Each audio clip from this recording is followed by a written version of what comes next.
Now we are arriving at one of the largest shelter for the internally displaced persons here in Kabul.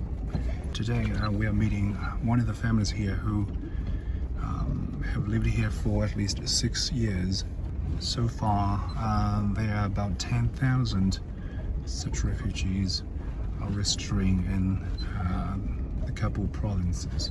Not far away from this shelter there are a cluster of modern compounds. This shelter now stands in between the city's international airport and the green zone, which is the so-called elite neighborhood.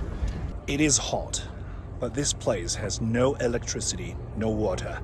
Mostly they would just go to a center, one of the center here, to gather the water in the very morning.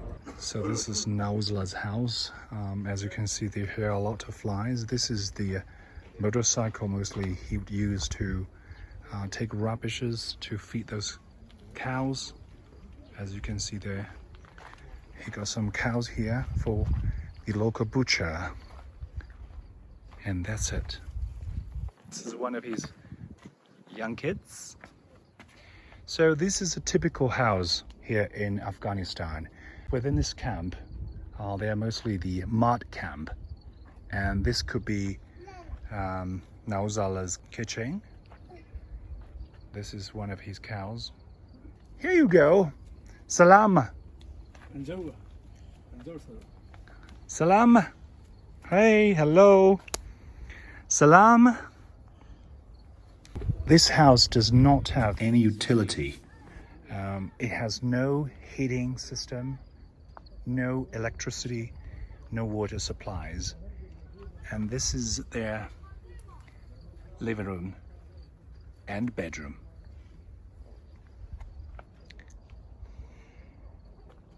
And this is the way that one of his kids would get the water from this tank. You can see here over there are some tanks.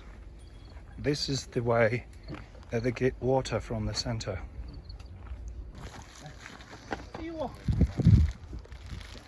For you 4 kids.